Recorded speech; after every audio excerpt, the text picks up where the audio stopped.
नमस्कार, मैं हूं संजय शर्मा। आप देख रहे हैं 4 पीएम न्यूज नेटवर्क। मेरे साथ उमाकांत लखेड़ा जी हैं, प्रेस क्लब ऑफ इंडिया के वो अध्यक्ष हैं, देश के जाने माने पत्रकार हैं। दीपक शर्मा जी को आप सब जानते हैं, उनको सुनने को बहुत व्याकुल रहते हैं। 15-17 साल तक आज तक चैनल पे तमाम खोज परख खबरें उन्होंने करी हैं। उनके स्टिंग ऑपरेशन ने तहलका मचाया। सलमान खुर्शीद का एक स्टिंग उन्होंने कर दिया था, तो लंदन से उनके पास नोटिस आ गया। बहुत चर्चित चेहरा है पत्रकारिता की दुनिया के। मेरे साथ अमलेंदु उपाध्याय हैं। हस्तक्षेप.com एक बहुत बड़ी वेबसाइट है देश की। अमलेंदु को आप देश के तमाम बड़े टीवी चैनल पे बहुत तीखी बहस करते हुए सुनते रहे होंगे। और मेरे साथ है पत्रकार कम रिसर्च स्कॉलर अभिषेक कुमार। तमाम शोध परख खबरें उनके पास में रहती हैं। दीपक भाई, 2 दिन से चर्चा कर रहे थे, जी 4 दिन से चर्चा कर रहे थे, योगी जी ने मोदी जी को झुका दिया। देखो, उन्होंने कह दिया मैं हिंदू युवा वाहिनी की मीटिंग करूंगा, और सब कांप गए और सब योगी जी जिंदाबाद कह दिए, सब उनके चरणों में लौट गए। लेकिन ये कौन सा धोबी पाठ था कि योगी जी आज केशव मौर्य जी के घर पे पहुंच गए। भली बहाना हो उनके बेटे की शादी, लेकिन बेटे की शादी हुए तो मुद्दत बीत गई। तो ये दिल्ली का पहला धोबी पाठ था, और ये ऐसे धोबी पाठ और दिखाई देते रहेंगे भविष्य में। देखिए संजय भाई, मैं बचपन से आप जितने भी लोग हैं, और इसमें अगर मैं योगी जी को भी शामिल कर लूं और मौर्य जी को भी शामिल कर लूं, तो ये एक संयोग है, इत्तेफाक है कि मेरा बचपना जो है, जब मैं कक्षा 4 में पढ़ता था, कक्षा 4-5 में, तब से मेरा लामाटीनियर की ग्राउंड में आना जाना है रोजाना, सुबह शाम। लामाटीनियर ग्राउंड के ठीक सामने कालिदास मार्ग है, तो कालिदास मार्ग से होते ही हुए हम ग्राउंड जाते थे। और मुझे मालूम है कि 5 नंबर यानी 5 कालिदास मार्ग और 7 कालिदास मार्ग में दूरी कितनी है। मैं दिल्ली में बैठ के आपको बता सकता हूँ कितनी दूरी है। इट्स अ वॉकिंग डिस्टेंस, अंग्रेजी में कहें तो स्टोन थ्रो डिस्टेंस है, बहुत करीब है। अब 2017 गुजर गया, 2018 गुजर गया, 2019 गुजर गया, 20 गुजर गया। कितनी बार लॉकडाउन हुआ, कितनी बार लॉकडाउन खुला, लेकिन जिस शख्स को शपथ लेने के बाद ही मौर्य जी के घर जाना चाहिए था, या मौर्य जी को उनके घर आना चाहिए था, आज जब हम 6-7 महीने बाकी हैं और तब बैठे पहली बार 100 मीटर की दूरी तय कर रहे हैं योगी आदित्यनाथ, पहली बार घर जा रहे हैं। अब वो बहाना कुछ भी हो, शादी का बहाना हो, चाय का बहाना हो, दत्तात्रेय जी आए हैं या संतोष जी आए हैं, कोई भी आया है किसी के भी सम्मान में, लेकिन योगी जी का जो आज जाना है वो सिवाय प्रतीकात्मक राजनीति के मुझे और कुछ नहीं लगता है कि एक सिंबॉलिक पॉलिटिक्स कि दुनिया भर में छप रहा है। 4 पीएम में रोज उमाकांत जी बोल रहे हैं, अभिषेक जी बोल रहे हैं, अमलेंदु जी लिख रहे हैं कि साथ दूरियां हैं, केशव प्रसाद मौर्य ने मोर्चा खोल रखा है, शीत युद्ध है, कोल्ड वार है, उसका तमाम तरह का इंटरप्रिटेशन है ट्विटर पे, फेसबुक पे, सोशल मीडिया पर। तो अब उसको डैमेज कंट्रोल कैसे किया जाए। चलो भाई, ऐसा है कि लड़के को लड़की से ही मिला दो, पति को पत्नी से ही मिला दो, सीएम को डिप्टी सीएम से ही मिला दो, फिर फोटो खींची जाएंगी, फिर ट्वीट किया जाएगा, फिर सरकारी अखबार लिखेंगे कि देखिए साहब वहां गए तो ऐसा हुआ, दूरियां मिट चुकी हैं। क्या किसी के घर जाने से, या जो दूरी 100 मीटर की आप 4 साल तय नहीं कर पाए, वो दूरी आज आपने तय कर ली, तो क्या दूरियां समाप्त हो गई? पता नहीं उमाकांत जी मेरी बात पर कितना इत्तेफाक रखेंगे, या अभिषेक जी जो एक एक शब्द का जो है डाइसेक्शन करते हैं। मतलब मैं अभी तक एम्स के डॉक्टर हैं, डॉक्टर सुधीर गुप्ता, वो फोरेंसिक एक्सपर्ट हैं हिंदुस्तान के नंबर 1, और उनको कहा गया है कि एशिया के सबसे बड़े फोरेंसिक एक्सपर्ट हैं सुधीर गुप्ता, तो वो डाइसेक्शन करते हैं पोस्टमार्टम। उससे कहीं ज्यादा जबरदस्त पोस्टमार्टम इनका होता है अभिषेक भाई का। तो मुझे नहीं पता अभिषेक भाई कैसा पोस्टमार्टम करेंगे मेरी बातों का, लेकिन मैं इनसे भी पूछूंगा कि क्या प्रतीकात्मक राजनीति से, क्या सिंबॉलिक पॉलिटिक्स से आप मुद्दों को खत्म कर देते हैं, उनको विसर्जित कर देते हैं? मुझे नहीं लगता। मुझे तो लगता है कि प्रतीकात्मक राजनीति जब हम मजबूरी में डैमेज कंट्रोल के लिए करते हैं, तो हम ताकत नहीं दिखाते, हम अपनी कमजोरी जाहिर करते हैं। ये कमजोरी जाहिर हुई है। आज सीएम और डिप्टी सीएम को मिलाया गया है, वैसे ही जैसे एके शर्मा झुके, मोदी जी झुके। ये जो राजनीति है,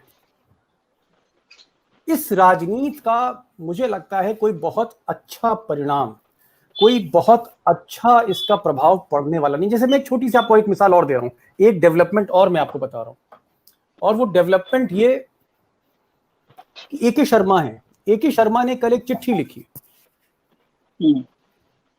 अब वो चिट्ठी लिखी उन्होंने कि उपाध्यक्ष बने थे, और वो उसके बाद उन्होंने स्वतंत्र देव को चिट्ठी लिखी,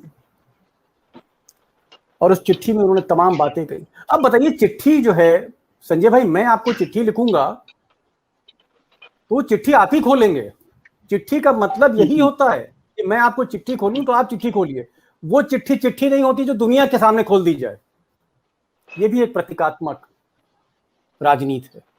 और आप जो ट्वीट कर रहे हैं, उस चिट्ठी को आप ट्वीट कर रहे हैं कि शर्मा था। अरे भाई, आप एक चिट्ठी थी, आप सीधे एड्रेस करते स्वतंत्र देव सिंह को, जो आपके अध्यक्ष हैं, उनको करते, वो पढ़ लेते। चिट्ठी का मतलब यही होता है। और कम से कम राजनीति जो पर्सनल बात है, आपने उसको ट्वीट किया, और ट्वीट में आप किसको एड्रेस कर रहे हैं? आप उसमें योगी आदित्यनाथ को भी टैग कर रहे हैं, आप देखिए उनका ट्वीट। आप उसमें अमित शाह को भी टैग कर रहे हैं, आप उसमें प्रधानमंत्री को भी टैग कर रहे हैं। इसका मतलब क्या है?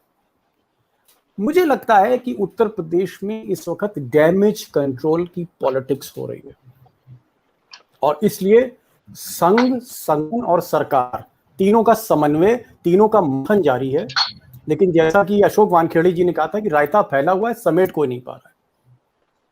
और 7-8 महीने बचे हैं। आप मुद्दों की राजनीति से बिखर रहे हैं। कभी आप ये कहते हैं कि साहब हमने 2 मुसलमानों को पकड़ लिया है, और ये 2 मुसलमान थे जो 1000 हिंदुओं को जो है धर्म परिवर्तन कर देते। ये क्या मतलब है इस ऐसी राजनीति का? उससे 2 दिन पहले आप लिखते हैं कि समाजवादी पार्टी जो है वो गाजियाबाद में दंगे कराने के लिए उन्होंने एक मुसलमान की दाढ़ी काट दी। इस तरह की बात नहीं है, आप प्रोजेक्ट कर रहे हैं। दोनों ही घटनाओं की निंदा होनी चाहिए, दोनों ही घटनाएं गलत हैं। लेकिन इस तरह की पॉलिटिक्स अब क्यों? इस तरह की जांचें पुलिस की एजेंसियों को अब क्यों? पुलिस की मदद अब क्यों, जब 6 महीने बचे हैं? क्यों नहीं कोरोना पे बात हो रही है? क्यों नहीं हम अनाथ बच्चों पे बात कर रहे हैं? क्यों नहीं हम मुआवजे पे बात कर रहे हैं? क्यों नहीं हम मेडिकल इंफ्रास्ट्रक्चर पे बात कर रहे हैं? मुद्दे ये हैं। लेकिन हो क्या रहा है? एक तरफ आप प्रतीकात्मक राजनीति कर रहे हैं, आप दिखा रहे हैं सब कुछ ठीक है। दूसरी तरफ राम जन्मभूमि मुद्दे पर जिस तरह की रजिस्ट्रियां हुई हैं, जिस तरह के यहाँ पर लैंड की डील्स हुई हैं, उस पर कोई सवाल नहीं, कोई जवाब नहीं। वो चीज छोटी घटना है, राम मंदिर की जो लैंड डील्स, कोई बात नहीं, कोई डिस्कशन नहीं। डिस्कशन क्या हो रहा है कि आज साहब योगी जी ने दावत जो है केशव प्रसाद मौर्य के घर, वो दावत पे गए थे और सब कुछ ठीक हो गया है। अरे भाई, जो रिश्ते, जो नाते 4.5 साल में, 4 साल में ठीक नहीं हुए, वो 10 मिनट की मुलाकात से ठीक हो जाएंगे। पड़ोसी थे, रोज टहल के जाना चाहिए था योगी जी को। सुबह 4 बजे उठते गाय को अपना सेवा करते, उसके बाद जाते केशव प्रसाद मौर्य को उठाते और लामा टीनियर ग्राउंड में सीएम और डिप्टी सीएम वॉक करते, वहां योग करते। आप होना तो ये चाहिए था, और ये रोज का शेड्यूल होना चाहिए था। आप क्या किया? आपने जब देखा कि पूरे देश में चर्चा है कि केशव प्रसाद मौर्य और योगी आदित्यनाथ में नहीं बन रही है, झगड़े हैं, मसले हैं, और मैंने पहले भी आपसे कहा था कि केशव भाई तुम एक हवन करा चुके हैं सनीधाम में, दिल्ली में। तो हवन दीपक भाई हवन काम कर गया? मुझे तो लग रहा है हवन काम कर गया। सीएम घर आ गए, लेकिन नाक तो पहले योगी जी की नाक ऊंची हुई कि मोदी जी को झुका दिया, योगी जी ऊंचे हो गए। आज हवन काम आ गया, आज केशव मौर्य की नाक ऊंची हो गई कि सीएम हमारे घर पे आ गए। तो मुझे लग रहा है दीपक भाई, वो हवन जो आप जिसका जिक्र करते हैं, हवन आज काम में आया। देखिए, हो सकता है आज हवन काम है, लेकिन असली हवन तो ए.के. शर्मा कर रहे हैं इस वक्त मऊ में। और मैं कहना चाहूंगा, मैं फिर से आपसे कहना चाहूंगा कि एक बहुत क्रूशल, एक बहुत निर्णायक चुनाव 6-7 महीने में होने वाला है उत्तर प्रदेश में, जो तय करेगा 2024 की मंजिल क्या है, मकाम क्या है। और हम वहां से भटक रहे हैं, हम बड़े मुद्दों से भटक रहे हैं, हम जो कोर इश्यूज हैं पॉलिटिकल, हम उस पर बात बिल्कुल नहीं कर रहे हैं। और आज संजय भाई आपने मुद्दा उठा तो दिया है दावत का, लेकिन मजा आप भी ले रहे हैं, आप भी असली मुद्दों पे नहीं जाना चाह रहे हैं। मैं आज भी कहूंगा, चाहे लखेड़ा साहब मेरी बात से इत्तेफाक रखें, उपाध्याय जी मेरी बात से इत्तेफाक रखें, या कुमार साहब, ये तीनों जो हमारे मूर्धन्य पैनलिस्ट बैठे हुए हैं, उन सबसे मैं कहूंगा कि इस दावत के मतलब क्या है? कोई मतलब नहीं है, इससे बीजेपी को भी फायदा नहीं होने वाला है, इससे मौर्य और योगी जी के रिश्ते सुधरने वाले नहीं है, एक सिर्फ डाइवर्जन टैक्टिक्स है। मैं पूछ लेता हूँ प्रतीकात्मक राजनीति, फिर एक लाइन दोहराने दीजिए और मैं उस पर जवाब चाहता हूं, मैं गलत बोल रहा हूं तो मेरा विरोध किया जाए। प्रतीकात्मक राजनीति मजबूरी में होती है, ये ताकत नहीं दिखाती, ये कमजोरी दिखाती है। दीपक भाई, ये बात तो बिल्कुल सही है उमाकांत सर की और आपकी भी, कि अनाथ बच्चों के पास जाना चाहिए, कोरोना में मरे हुए लोगों के पास जाना चाहिए, लेकिन अनाथ बच्चे और कोरोना से परेशान लोग बहुत, सरकार तो नहीं दिलाएंगे, सरकार तो 50% पिछड़ा वर्ग दिलाएगा, मुझे लगता है योगी जी को लगता होगा। और ये जो आज ये जो चाय की पॉलिटिक्स हुई है, क्या लग रहा है दीपक भाई, आपको तो बहुत अनुभव है करीब से राजनीति का, क्या केशव मौर्य कह देंगे कि योगी आदित्यनाथ ही होंगे हमारा चेहरा, हम इन्हीं के नेतृत्व में लड़ेंगे? है आपको उम्मीद? देखिए, मैं आपसे ये सवाल जरूर करता अगर आप इसका जिक्र ना करते। देखिए, प्रश्न इस बात का है कि आज जो ये बहुचर्चित, ये भोज था, ये चाय पार्टी या दावत थी, क्या योगी जी, मुख्यमंत्री जी स्वेच्छा से वहां गए थे, अपनी मर्जी से गए थे? क्या मौर्य साहब ने स्वेच्छा से बुलाया था? उन्होंने एक फोन किया कि आइए, बहुत दिन से आप आए नहीं?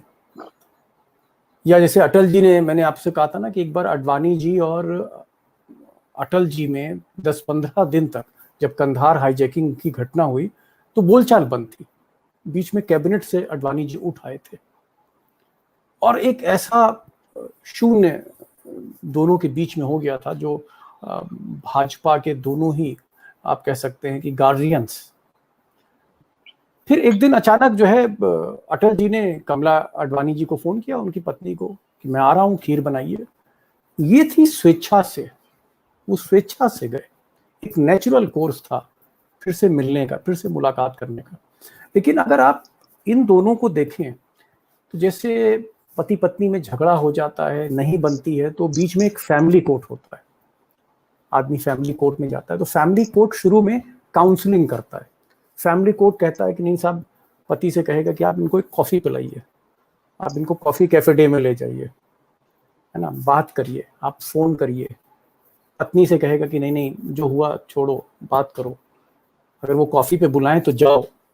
मुझे लगता है कि फैमिली कोर्ट के भूमिका में वही सब संघ के लोग थे जो इस दावत में शामिल थे, वही लोग हैं।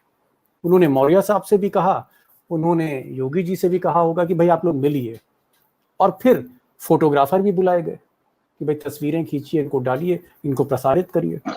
मैं यहाँ पर एक चीज कह रहा हूँ जो आपने जिक्र किया कि इस दावत के बाद कल आप क्या करिएगा संजय भाई, 4 PM का एक रिपोर्टर, उसके हाथ में माइक पकड़ाइए, कैमरा पकड़ाइए और स्वामी प्रसाद मौर्य के घर भेजिए पहले, और स्वामी प्रसाद मौर्य से पूछिए कि साहब 2022 का चेहरा कौन है, ये आप सवाल पूछिए उनसे।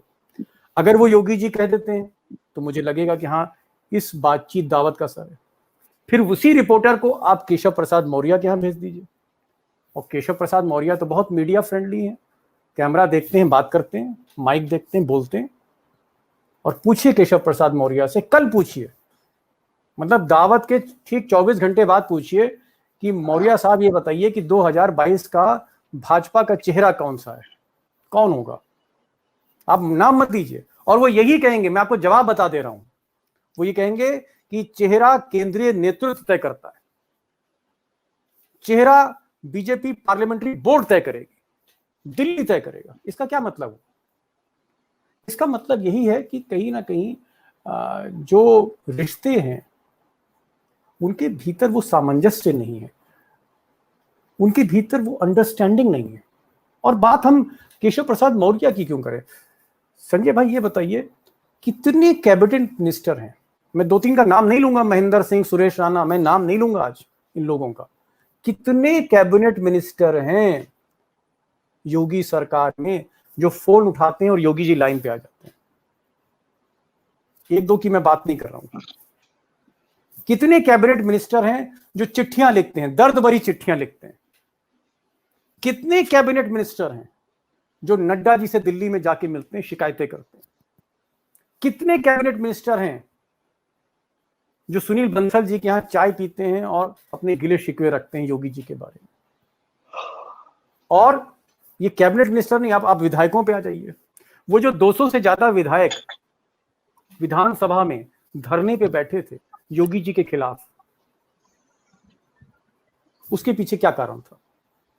सबसे बड़ी चीज है कि देखिए, योगी जी बिल्कुल भी किसी व्यक्ति के प्रति अगर कोई पत्रकार पूर्वाग्रह से होकर बात करेगा तो मुझे लगता है उसकी बात सुनी नहीं जाएगी। मैं बहुत तटस्थ होकर कह रहा हूं कि योगी जी एक ईमानदार व्यक्ति हैं और दशकों बाद एक ऐसा व्यक्ति स्थापित हुआ है 5 कालिदास मार्ग में। ट्रांसफर पोस्टिंग का 1 पैसा नहीं लेते, मैं कह रहा हूं 1 पैसा नहीं लेते।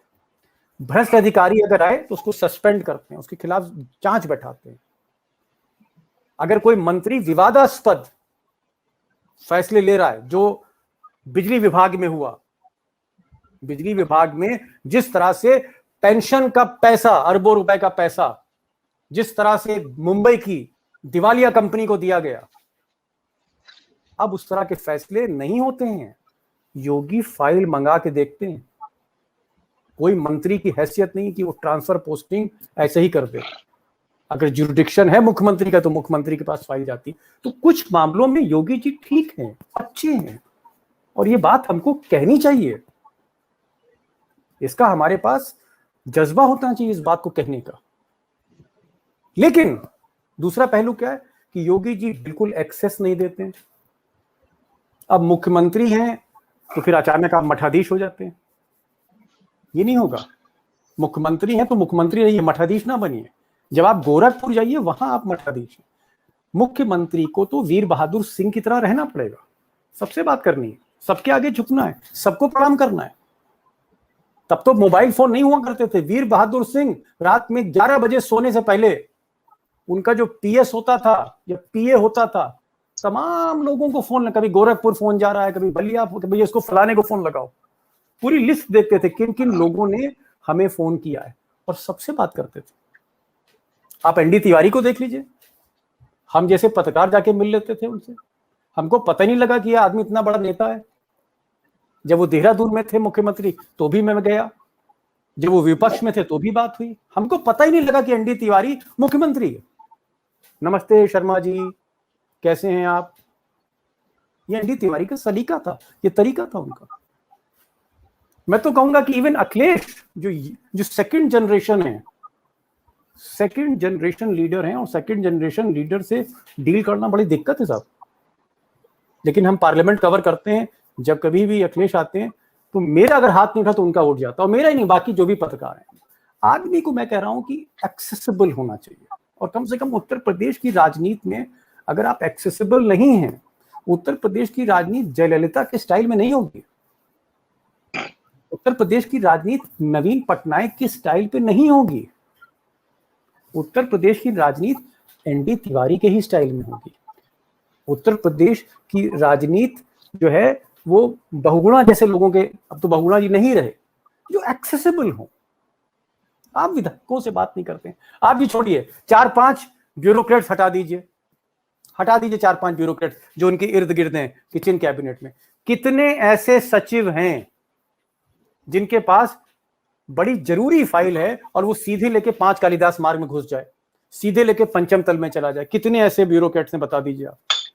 तो ब्यूरोक्रेट्स का एक्सेस नहीं, विधायक का एक्सेस नहीं, विधायक धरने पे बैठ रहे हैं, कैबिनेट मिनिस्टर का एक्सेस नहीं, ये सबसे बड़ी कमजोरी है, जिसका लाभ अलग अलग नियत से, अलग अलग नीति से लोगों ने उठाया है। केशव प्रसाद मौर्य ने भी फायदा उठाया इस संवादहीनता का। उन्होंने विधायक अपने साथ कर लिए, और आज मुझे कहने में बिल्कुल हर्ज नहीं है कि विधानमंडल दल अगर चुनाव में बैठ जाए तो योगी जी हार जाएंगे बुरी तरह से। ज्यादातर विधायकों के हाथ केशव प्रसाद मौर्य के लिए उठे। अब दिक्कत क्या हो रही है? दिक्कत यह हो रही है कि एक तरफ आपके पास योगी जो हिंदुत्व का प्रतीक है वो चेहरा है, दूसरी तरफ मौर्य है जो ओबीसी नॉन यादव ओबीसी उसका बहुत बड़ा चेहरा है। और आपको पता ही है मौर्य शाह के सैनी ये सब जो हैं कोरी एक बहुत जबरदस्त वोट बैंक है उत्तर प्रदेश में, the 4th largest vote bank in UP जिसको रिप्रेजेंट करते हैं मौर्य जी। एक तरफ वोट बैंक है, एक तरफ विचारधारा का प्रतीक है, उसमें टकराव है। तो फिर बेचारे कृष्ण गोपाल क्या करेंगे, फिर दत्तात्रेय क्या करेंगे,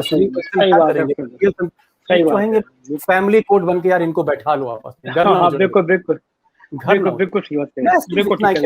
मैं सिर्फ इतना कह रहा हूँ जो अभी उमाकांत जी ने कहा था, जिसका थोड़ा सा बिंब जो है, थोड़ा सा इको अमलेंदु भाई ने दिया कि आप मुद्दों पर आइए, मुद्दों पर लौटिए, और भाजपा को मुद्दों पर लौटना पड़ेगा। मैं बिल्कुल भी सहमत नहीं हूं लोगों से जो कहते हैं कि जाति पे चुनाव लड़ा जाएगा।